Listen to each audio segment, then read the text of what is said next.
ಸ್ನೇಹಿತರೆ ನಮಸ್ಕಾರ. ಈ ದಿನ ನಾನು ವಿಗ್ರಹ ಆರಾಧನೆ ಬಗ್ಗೆ ಏನು ಪಾಸಿಟಿವ್ ಯಾವುದು ನೆಗೆಟಿವ್ ಅನ್ನೋದನ್ನು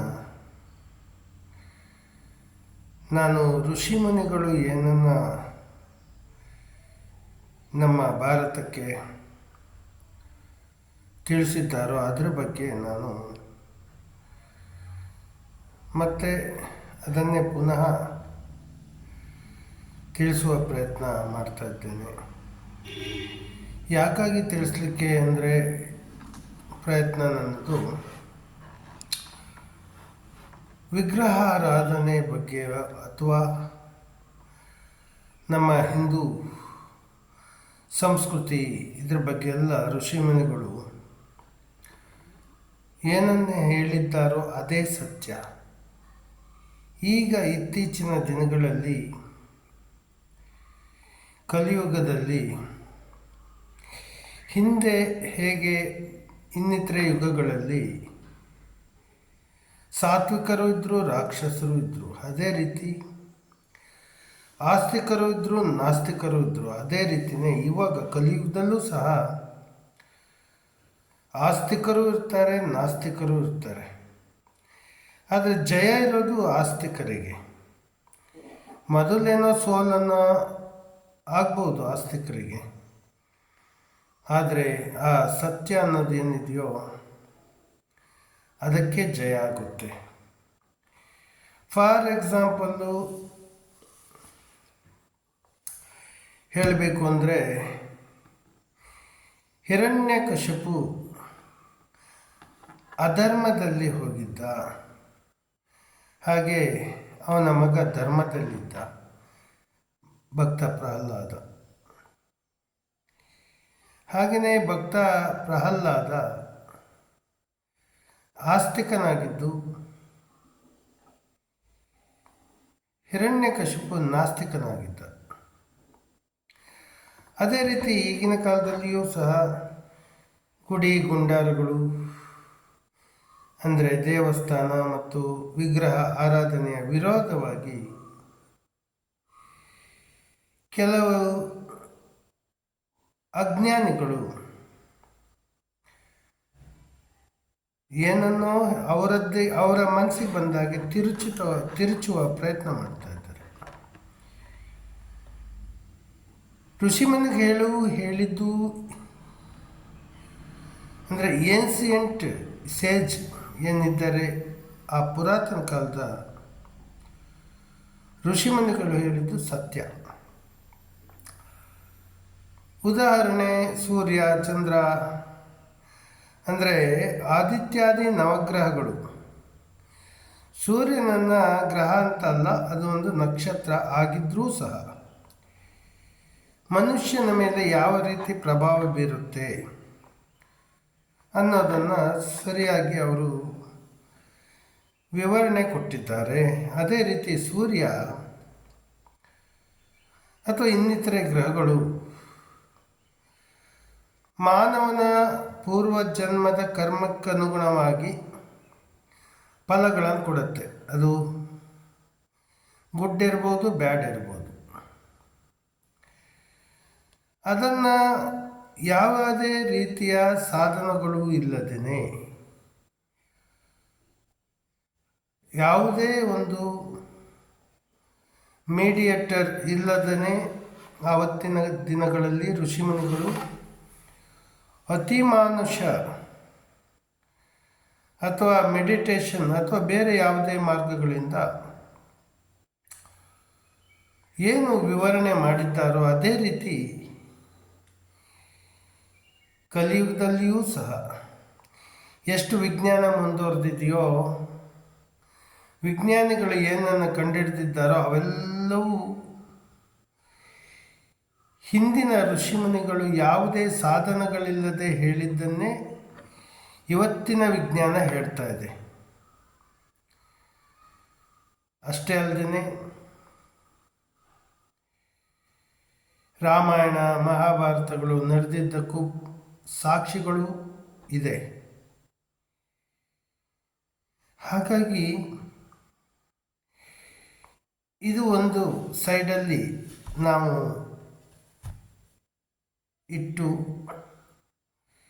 ಇನ್ನು ಇವತ್ತಿನ ಕಾಲದಂತ ತಗೊಳ್ಳುವ ಪ್ರಯತ್ನ ಸಾಕಷ್ಟು ಜನರು, ಉದಾಹರಣೆ ಹೇಳಬೇಕು ಅಂದರೆ ನಿಜಗುಣಾನಂದ ಸ್ವಾಮಿ ಯಾವಾಗ ನೋಡಿದರೂ ಹಿಂದೂ ಧರ್ಮದ ಆಚಾರ ವಿಚಾರ ಸಂಸ್ಕೃತಿಗಳಿಗೆ ವಿರೋಧವಾಗಿ ಮಾತಾಡುವ ಪ್ರಯತ್ನದಲ್ಲಿದ್ದಾನೆ. ಆದರೆ ಅವನಿಗೆ ನನ್ನದೊಂದು ಚಾಲೆಂಜ್ ಇದೆ. ಅವನಿಗೆ ಮಾತ್ರ ಅಲ್ಲ, ಯಾರು ನಮ್ಮ ಹಿಂದೂ ಧರ್ಮದ ವಿಗ್ರಹ ಆರಾಧನೆ ಬಗ್ಗೆ ವಿರೋಧಿಗಳಿದ್ದಾರೋ ಅವರಿಗೂ ಹಾಗೂ ಅದರ ವಿರೋಧವಾಗಿ ಈಗ ಇತ್ತೀಚಿನ ದಿನಗಳಲ್ಲಿ ಈ ಮೌಢ್ಯದ ಬಗ್ಗೆ ಅಂತ ಒಂದು ಕಾನೂನನ್ನೇ ಜಾರಿ ಮಾಡುವ ಪ್ರಯತ್ನಗಳು ನಡೀತಾ ಇದೆ. ಅದು ಯಾವುದೇ ಕಾನೂನು ಮಾಡಿದರೂ ಈ ಸಾಧು ಸಂತರಿಗೆ, ಸನ್ಯಾಸಿಗಳಿಗೆ ಆ ಭಗವಂತನ ಪ್ರಕೃತಿ ಸೃಷ್ಟಿ ಮಾಡಿದ ಭಗವಂತನ ಮೇಲೆ ವಿಶ್ವಾಸ ವಿನಃ ನಾವು ಯಾವುದಕ್ಕೂ ಜಗ್ಗೋದಿಲ್ಲ, ಬಗ್ಗೋದಿಲ್ಲ. ಹೊರಗಿದ್ರೂ ಒಂದೇ, ಒಳಗಿದ್ರೂ ಒಂದೇ. ಹಾಗಾಗಿ ನಾನು ಇದ್ದದ್ದಿದ್ದಾಗೆ ಹೇಳುವ ಪ್ರಯತ್ನ ನನ್ನದು. ಇದನ್ನು ಸ್ವೀಕಾರ ಮಾಡ್ರಿ ಅಂತ ಯಾರಿಗೂ ಒತ್ತಾಯಪೂರ್ವಕವಾಗಿ ಹೇರೋದು ಇಲ್ಲ, ಅಥವಾ ಯಾವುದೇ ನಮ್ಮ ಈ ಒಂದು ವಿಚಾರದ ಬಗ್ಗೆ ಅದನ್ನು ಅಕ್ಸೆಪ್ಟ್ ಮಾಡೋರು ಮಾಡ್ಕೋಬೋದು, ಬಿಡೋರು ಬಿಡ್ಬೋದು. ನನಗೆ ಏನು ತಿಳಿದಿದೆಯೋ, ನಮ್ಮ ಋಷಿಮುನಿಗಳು ಏನನ್ನು ಹೇಳಿದ್ದಾರೋ ಅದೇ ಸತ್ಯ. ಅದನ್ನು ನಾನು ಎದುರು ತರುವ ಪ್ರಯತ್ನ ಮಾಡಿದ್ದೀನಿ. ನಾನು ಹೇಳೋದಿಷ್ಟೇ, ವಿಗ್ರಹ ಆರಾಧನೆ ಮೌಢ್ಯ ಅಲ್ಲ, ಆದರೆ ಸಾಧನೆ ಬೇಕು ಅಷ್ಟೆ. ಇವತ್ತಿನ ದಿನಗಳಲ್ಲಿ ಆಗಲಿ ಯಾವತ್ತೇ ಆಗಿದ್ರೂ ಸಹ ಹಿರಣ್ಯಕಶಿಪು ಅವತ್ತೂ ಇದ್ದ, ಈಗಲೂ ಅವನ ಕ್ಯಾರೆಕ್ಟರ್ ಅವರು ಇದ್ದಾರೆ. ಇದೇ ನಿಜಗುಣಾನಂದ ಸ್ವಾಮಿ, ಇನ್ನೂ ಮತ್ತೆ ಕೆಲವರು ಇದ್ದಾರೆ. ಅವರ ಹೆಸರನ್ನು ನಾನು ಹೇಳೋದಕ್ಕೆ ಇಷ್ಟಪಡೋದಿಲ್ಲ. ಅವರೆಲ್ಲ ಅಜ್ಞಾನಿಗಳು ಹಾಗೂ ಹಿರಣ್ಯಕಶಿಪುವಿನ ವಂಶಸ್ಥರು ಅಂತಲೇ ನಾನು ಅವರನ್ನು ಕರೆಯೋದು. ಸಾಧನೆ ಇಲ್ಲದವರಿಗೆ ಯಾವುದೇ ಒಂದು ಪವಾಡಗಳು ನಡೆಯೋದಿಲ್ಲ. ಮತ್ತು ಆ ಭಗವಂತ ಯಾರಲ್ಲಿ ಸಾಧನೆ ಇರೋದಿಲ್ವೋ, ಅಥವಾ ಆ ಭಗವಂತನನ್ನು ಯಾರು ನಂಬೋದಿಲ್ವೋ ಅವರಿಂದ ಆ ಭಗವಂತ ದೂರನೇ ಹೋಗ್ತಾ ಇರ್ತಾನೆ. ಯಾರು ಆ ಭಗವಂತನನ್ನು ಎಲ್ಲೆಲ್ಲೂ ಕಾಣುವ ಪ್ರಯತ್ನ ಮಾಡ್ತಾರೋ ಅವರಿಗೆ ಆ ಭಗವಂತ ಹತ್ತಿರ ಆಗುವ ಸಾಧ್ಯತೆ ಇರುತ್ತೆ. ಹತ್ತಿರ ಆಗ್ತಾನೇ ಇರ್ತಾನೆ ಆ ಭಗವಂತ. ಹಾಗಾಗಿ ನನ್ನದೊಂದು ಪ್ರಯತ್ನ ಏನಂದರೆ, ವಿಗ್ರಹಾರಾಧನೆ ತಪ್ಪಲ್ಲ. ವಿಗ್ರಹಾರಾಧನೆಯಲ್ಲಿ ಇರುವಂತಹ ಸತ್ಯಾಸತ್ಯತೆಗಳು ಅಜ್ಞಾನಿಗಳಿಗೆ ಗೊತ್ತಿಲ್ಲ ಅಷ್ಟೆ. ಅವರು ಯಾವತ್ತೂ ವಿರೋಧವಾಗಿಯೇ ಇರ್ತಾರೆ. ಹಾಗಾಗಿ ವಿಗ್ರಹಾರಾಧನೆಯಲ್ಲಿ ಸತ್ಯ ಅಡಗಿದೆ, ಶಕ್ತಿ ಇದೆ. ಎಲ್ಲ ಕಲ್ಲನ್ನು ಪೂಜೆ ಮಾಡೋದಿಲ್ಲ, ಅದನ್ನು ಆರಿಸಿ ಅದಕ್ಕೆ ಸಾಕಷ್ಟು ಸಂಸ್ಕಾರಗಳನ್ನು ಮಾಡಿ ಅಲ್ಲಿ ಆ ಭಗವಂತನನ್ನು ಆವಾಹನೆ ಮಾಡಿ ಅಲ್ಲಿ ಸ್ಥಾಪಿಸ್ತಾರೆ. ಅದು ಮನುಷ್ಯನ ಒಂದು ಸಮಾಧಾನಕ್ಕೆ. ಯಾವುದೇ ಮಾರ್ಗದಲ್ಲಿ ಹೋದ್ರೂ ನಂತರದಲ್ಲಿ ಅದು ಒಂದು ಪಾಯಿಂಟ್ ಅಂತ ಇರುತ್ತೆ, ಅದನ್ನೇ ಸೇರುತ್ತೆ. ಅದು ಯಾವುದೇ ಧರ್ಮ ಇರ್ಬೋದು, ಯಾವುದೇ ಮಾರ್ಗಗಳಿಂದ ಹೋದರೂ ಭಗವಂತನನ್ನು ಪೂಜೆ ಮಾಡುವ ವಿಧಾನಗಳು ಬೇರೆ ಇದ್ದರೂ ಅವೆಲ್ಲವೂ ಅವನನ್ನೇ ಸೇರುತ್ತೆ. ಒಂದು ನಾನು ವಿಗ್ರಹ ಆರಾಧನೆ ಬಗ್ಗೆ ಸತ್ಯವನ್ನು ಯಾವ ರೀತಿ ಹೇಳ್ತೇನೆ ಅಂದರೆ, ನೋಡಿ, ವಿಗ್ರಹವನ್ನು ಫಾರ್ ಎಕ್ಸಾಂಪಲ್ ಒಂದು ಶಿವಲಿಂಗ, ಅದಕ್ಕೆ ಯಾವುದೋ ಒಂದು ಊರಲ್ಲಿ ಮಳೆಯೇ ಇಲ್ಲ, ಬೆಳೆಯೂ ಇಲ್ಲ, ಕಾಡು ಇಲ್ಲ, ಮಳೆನೇ ಆಗ್ತಾ ಇಲ್ಲ ಅಂತ ಹೇಳಿದಾಗ ಯಾರು ಈ ಕೆಲವಷ್ಟು ಜನರು ಪವಾಡ ಬಯಲು ತಜ್ಞರಿದ್ದಾರೋ ಅಂಥ ಎಲ್ಲ ವ್ಯಕ್ತಿಗಳಿಗೂ ಹಾಗೂ ನಿಜಗುಣಾನಂದ ಸ್ವಾಮಿಯಂತಹ ಹಿಂದೂ ಧರ್ಮ ವಿರೋಧಿಗಳು, ಹಿಂದೂ ಧರ್ಮದ ಸಂಸ್ಕೃತಿಯ ವಿರೋಧಿಗಳು, ವಿಗ್ರಹ ಆರಾಧನೆಯ ವಿರೋಧಿಗಳಿಗೆ ನನ್ನದೊಂದು ಚಾಲೆಂಜ್ ಇದೆ. ಆ ಚಾಲೆಂಜ್ ಏನಂದರೆ, ಯಾವುದೇ ಬೇಸಿಗೆ ಕಾಲದಲ್ಲಿಯೂ ಇರ್ಬೋದು, ಯಾವುದೇ ಏರಿಯಾ ಇರ್ಬೋದು, ಅಂಥ ಏರಿಯಾಗಳಲ್ಲಿ ನನ್ನ ಮೇಲೆ ಅವರು ಪ್ರಯೋಗ ಮಾಡ್ಬೋದು. ಏನು ಅಂತ ಹೇಳಿದರೆ, ನಾನು ಯಾವುದೇ ಡೇಟನ್ನು ಚಾಯ್ಸ್ ಮಾಡೋದಿಲ್ಲ. ಏನು ದೇವರಿಲ್ಲ ಮತ್ತು ವಿಗ್ರಹ ದೇವರಲ್ಲ ಅಂತಾರೆ, ಆದರೆ ದೇವರನ್ನು, ಕಲ್ಲಿನ ವಿಗ್ರಹವೇ ದೇವರಲ್ಲ, ಆದರೆ ಕಲ್ಲಿನ ವಿಗ್ರಹದಲ್ಲಿ ಅವನನ್ನು ಕಾಣುವ ಪ್ರಯತ್ನ ನಮ್ಮದಷ್ಟೇ. ಅಲ್ಲಿಯೂ ಶಕ್ತಿ ಇದೆ ಅನ್ನೋದನ್ನು ನಾನು ತೋರಿಸ್ಕೊಡುವಂಥ ಒಂದು ಚಾಲೆಂಜ್ ಇದೆ. ಅಂತಹ ತಾಕತ್ತಿದ್ದಂಥ ಯಾವುದೇ ವ್ಯಕ್ತಿ ಆಗಿರಲಿ, ಚಾಲೆಂಜ್ ಮಾಡಿದರೆ ಆ ವ್ಯಕ್ತಿಯೇ ನನಗೆ ಒಂದು ಡೇಟನ್ನು ಕೊಟ್ಟರೆ, ಇಂತಹ ಡೇಟಲ್ಲಿ ಇಂಥ ಒಂದು 5-6 ತಾಸು ಅಥವಾ ಒಂದು ದಿನದ ಒಳಗೆ 24 ಗಂಟೆ ಒಳಗೆ ಮಳೆ ಬರುವಂತೆ ಮಾಡಬೇಕು ಅಂತ ಯಾವನೇ ಆದರೂ ಚಾಲೆಂಜ್ ಮಾಡಿದರೆ, ಅಂತಹ ವ್ಯಕ್ತಿಗೆ ನಾನು ಅವನು ಹೇಳಿರುವಂಥ ಏರಿಯಾದಲ್ಲಿ, ಅವನು ಹೇಳಿದಂತಹ ದಿನದಲ್ಲಿ ಮಳೆಯನ್ನು ನಾನು ತೋರಿಸ್ಕೊಡ್ತೇನೆ. ಮಳೆ ಬಂದೇ ಬರುತ್ತೆ. ಇನ್ನೂ ಒಂದು ಹೇಳಬೇಕು ಅಂದರೆ, ಒಂದು ಪಕ್ಷ ಮಳೆ ಬರಲಿಲ್ಲ ಅನ್ನೋ ಅಂತ ಇದ್ದರೆ ನಾನೊಂದು ಉದಾಹರಣೆ ಕೊಡ್ತೇನೆ. ಈಗ ಒಂದು ಸಾಮಾನ್ಯ ಮಾನವನನ್ನು ಭೇಟಿ ಆಗಬೇಕು ಅಂದರೆ ಅಪಾಯಿಂಟ್ಮೆಂಟ್ ತಗೋಬೇಕಾಗತ್ತೆ. ಅದು DC ಆಫೀಸ್ ಇರ್ಬೋದು, ಅಥವಾ ರಾಷ್ಟ್ರಪತಿ ಇರ್ಬೋದು, MLA MP, ಅಥವಾ ಪ್ರಧಾನಮಂತ್ರಿ ಇರ್ಬೋದು, CM ಇರ್ಬೋದು, ಚೀಫ್ ಮಿನಿಸ್ಟ್ರು. ಅಂಥವ್ರನ್ನು ನಾವು ಒಂದು ಸಾರಿ ವಿಸಿಟ್ ಆಗಬೇಕು, ಮೀಟ್ ಆಗಬೇಕು ಅಂದರೆ ಅಲ್ಲಿ ಒಬ್ಬ ಕಾಯಲಿಕ್ಕೆ ಇದ್ದಿರ್ತಾನೆ. ಅವನನ್ನು ಕೇಳ್ಕೊಳ್ಬೇಕು. ಅದ ನಂತರ ಅಲ್ಲಿಂದ ಪೋಸ್ಟ್ ಮಾಡ್ತಾರೆ, ಅದು ಅವರ ಕೈ ಸೇರಬೇಕು. ಆ ನಂತರ ಅವರೊಂದು ಡೇಟನ್ನು ಕೊಡ್ತಾರೆ. ಆ ಡೇಟಲ್ಲಿ ನಾವು ಬೆಳಗಿಂದ ಸಂಜೆ ತನಕ ಕಾಯಬೇಕಾಗುತ್ತೆ. ಅದು ಕೋರ್ಟು ಇರ್ಬೋದು, ಬೆಳಗಿಂದ ಸಂಜೆ ತನಕ ಕಾಯಬೇಕಾಗುತ್ತೆ. ಸಾಮಾನ್ಯ ಒಬ್ಬ ಮಾನವನನ್ನೇ ಮೀಟ್ ಆಗಲಿಕ್ಕೆ ಇಷ್ಟೆಲ್ಲ ಪ್ರಯತ್ನಪಟ್ಟು ಇಷ್ಟೆಲ್ಲ ದಿನಗಳು ಕಾಯಬೇಕಾಗುತ್ತೆ.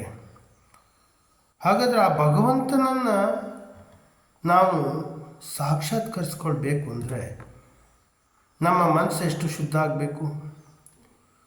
ನಾವು ಸತ್ಯ, ಧರ್ಮ, ಅಹಿಂಸಾ, ದಾನ, ಧರ್ಮಗಳಲ್ಲಿ ಮತ್ತು ಪರಿಶುದ್ಧವಾದ ಮನಸ್ಸು ಇರಬೇಕು. ಇವೆಲ್ಲವೂ ಯಾವಾಗ ನಮ್ಮಿಂದ ಸಾಧ್ಯ ಆಗುತ್ತೋ ಆಗ ಕಲ್ಲನ್ನು ಮಾತನಾಡಿಸಬಹುದು. ಅಂದರೆ ಕಲ್ಲು ಮಾತಾಡದೇ ಇದ್ದರೂ ನಮ್ಮ ಸಂಕಲ್ಪಗಳನ್ನು ಅದು ರಿಸೀವ್ ಮಾಡಿಕೊಳ್ಳುತ್ತೆ. ರುದ್ರಾಭಿಷೇಕವನ್ನು ಮಾಡಿದಾಗ 24 ಗಂಟೆ ಒಳಗೆ ಮಳೆ ಬಂದೇ ಬರುತ್ತೆ. ಇದು ನನ್ನ ಚಾಲೆಂಜು. ಯಾರು ವಿಗ್ರಹವನ್ನು ನಂಬೋದಿಲ್ವೋ, ಯಾವರು ವಿಗ್ರಹವನ್ನು ದೇವರಲ್ಲ ಅಂತಾರೋ ಅಂಥ ವ್ಯಕ್ತಿಗಳಿಗೆ ಇದೊಂದು ನನ್ನ ಚಾಲೆಂಜ್ ಇದೆ. ಅದು ಬೇಸಿಗೆ ಕಾಲ ಆಗಿದ್ದರೂ ಸರಿಯೇ, ಯಾವುದೇ ಡೇಟ್ ಆಗಿದ್ದರೂ ಸರಿಯೇ, ಯಾವ ಏರಿಯಾ ಆದರೂ ಸರಿಯೇ, ಅವರೇ ಚಾಯ್ಸ್ ಮಾಡಿದಂಥ ಡೇಟಲ್ಲಿ ಮಳೆಯನ್ನು ಬರೆಸುವಂಥ ಪ್ರಯತ್ನ ನಾನು ಮಾಡಿ ತೋರಿಸಬಲ್ಲೆ. ಯಾರದ್ದಾದರೂ ಚಾಲೆಂಜ್ ಇದ್ದರೆ ಚಾಲೆಂಜ್ ಮಾಡ್ಬೋದು. ಹಾಗಾಗಿ ಹಿಂದೂ ಧರ್ಮದ ವಿಗ್ರಹ ಆರಾಧನೆಯನ್ನು ನಾನು ಇಷ್ಟಪಡ್ತೇನೆ. ಇದು ಇವತ್ತಿನ ನನ್ನ ಒಂದು ವಿಗ್ರಹ ಆರಾಧನೆಗಳ ಬಗ್ಗೆ ತಿಳಿಸುವ ಚಿಕ್ಕ ಒಂದು ಪ್ರಯತ್ನ. ಹಾಗೆ ಈ ಮೂಲಕ ತಿಳಿಸೋದೇನೆಂದರೆ, ನಮ್ಮಲ್ಲಿ ಉಪ್ಪಿನಕಾಯಿ, ಸಾಂಬಾರು ಪುಡಿ, ರಸಂ ಪುಡಿ, ಹಾಗೆ ಮಿಡಿ ಉಪ್ಪಿನಕಾಯಿ, ಹಪ್ಪಳಗಳು, ಇವೆಲ್ಲ, ಹಾಗೆ ಹೆಲ್ತ್ ಫುಡ್, ಆರೋಗ್ಯವರ್ಧಕವಾದಂಥ ಎಲ್ಲ ವಿಧದ ಮಿಲ್ಲೆಟ್ಸ್ಗಳು ದೊರೆಯುತ್ತೆ. ನೂರಾರು ರೋಗಗಳನ್ನು ಗುಣಪಡಿಸುವಂಥ ಶಕ್ತಿ ಇರುವಂತಹ ನಮ್ಮಲ್ಲಿ ಮಿಲ್ಲೆಟ್ಸ್ಗಳು ದೊರೆಯುತ್ತದೆ. ಅದು ಯಾವುದೇ ರೋಗ ಇರ್ಬೋದು, ಎಲ್ಲ ರೋಗಗಳನ್ನು ಗುಣಪಡಿಸುವಲ್ಲಿ ಯಶಸ್ವಿ ಆಗಿರುವಂತಹ ಒಂದು ಮಿಲ್ಲೆಟ್ಸ್ ನಮ್ಮಲ್ಲಿ ದೊರೆಯುತ್ತದೆ. ಬೇಕಾದವರು 7795971336ಗೆ ಕರೆ ಮಾಡಿ, ಗೂಗಲ್ ಪೇ ಮಾಡಿದರೆ ಪೋಸ್ಟ್ ಮೂಲಕ ಕಳಿಸ್ಕೊಡ್ತೀವಿ, ಅಥವಾ ಕೊರಿಯರ್ ಮೂಲಕ ತಲುಪಿಸ್ಕೊಡ್ತೇವೆ. ಹರಿ ಓಂ. ವೃಕ್ಷೋ ರಕ್ಷತಿ ರಕ್ಷಿತಃ, ಸತ್ಯಮೇವ ಜಯತೆ. ಅಹಿಂಸಾ ಪರಮೋ ಧರ್ಮ, ವಿಶ್ವ ಜೀವ ಸಂಕುಲ ಧರ್ಮ. ಶ್ರೇಷ್ಠವಾದ ನಮ್ಮ ಹಿಂದೂ ಧರ್ಮದ ಗ್ರಂಥಗಳು ಯಾವುದೇ ಕಾರಣಕ್ಕೂ ಮನುಷ್ಯನಿಗೋಸ್ಕರ ಸೃಷ್ಟಿ ಮಾಡಿದಂತಹ ಪ್ರಕೃತಿಯಲ್ಲಿರುವಂತಹ ಜೀವಿಗಳು ಅನ್ನೋದು ನಮ್ಮ ಹಿಂದೂ ಸಂಸ್ಕೃತಿ ಒಪ್ಪೋದಿಲ್ಲ, ಹಿಂದೂ ಧರ್ಮ ಒಪ್ಪೋದಿಲ್ಲ. ಆದರೆ ಇನ್ನಿತರೆ ಯಾವುದೇ ಧರ್ಮದ ಹೆಸರು ಹೇಳೋದಿಲ್ಲ. ಆದರೆ ಇನ್ನಿತರೆ ಧರ್ಮಗಳ ವಿಚಾರವಾಗಿ ಬಂದಾಗ ಕೋಳಿ, ಕುರಿ, ಮೀನು, ಮಾಂಸ, ಮೊಟ್ಟೆ ಇವುಗಳನ್ನೆಲ್ಲವನ್ನು ಸಹ, ಗೋವು ಇವುಗಳನ್ನೆಲ್ಲವನ್ನು, ಹಂದಿಯನ್ನು ಇವುಗಳೆಲ್ಲವನ್ನು ದೇವರು ಮಾನವನ ಆಹಾರಕ್ಕಾಗಿ ಸೃಷ್ಟಿಸಿದ್ದಾನೆ ಅಂತ ಏನು ಹೇಳುವಂತಹ ಕೆಲವಷ್ಟು ಧರ್ಮಗಳಿದೆಯಲ್ಲ, ಅದು ಧರ್ಮವೇ ಅಲ್ಲ. ಅವೆಲ್ಲವೂ ಧರ್ಮ ಅಲ್ಲ. ಹಿಂದೂ ಧರ್ಮ ಮಾತ್ರ ಸನಾತನ ಧರ್ಮ. ಹಿಂದೂ ಧರ್ಮವೇ ಶ್ರೇಷ್ಠ ಧರ್ಮ. ಇಲ್ಲಿ ದಯೆಯೇ ಧರ್ಮದ ಮೂಲ ಅನ್ನುವ ಅರ್ಥ ಹಿಂದೂ ಧರ್ಮಕ್ಕೆ ಮಾತ್ರ. ಯಾವುದು ಧರ್ಮ ಆದರೂ ದಯೆ ಇದ್ದರೆ ಮಾತ್ರ ಅದು ಧರ್ಮ. ಅದು ನಮ್ಮ ಹಿಂದೂ ಧರ್ಮ, ಶ್ರೇಷ್ಠ ಧರ್ಮ. ಇಲ್ಲಿ ಯಾವುದೇ ಜೀವಿಗಳನ್ನು ಮಾನವನ ಆಹಾರಕ್ಕಾಗಿ ಸೃಷ್ಟಿಸಿದ್ದಾನೆ ಭಗವಂತ ಅಂತ ಯಾವ ಗ್ರಂಥದಲ್ಲಿಯೂ ವಿವರ ಕೊಟ್ಟಿಲ್ಲ ಋಷಿಮುನಿಗಳು. ಹಾಗಾಗಿ ಹಿಂದೂ ಧರ್ಮ ಶ್ರೇಷ್ಠ ಧರ್ಮ, ಹಿಂದೂ ಸಂಸ್ಕೃತಿ ಶ್ರೇಷ್ಠ ಸಂಸ್ಕೃತಿ. ಹರಿ ಓಂ. ನಮಸ್ಕಾರ.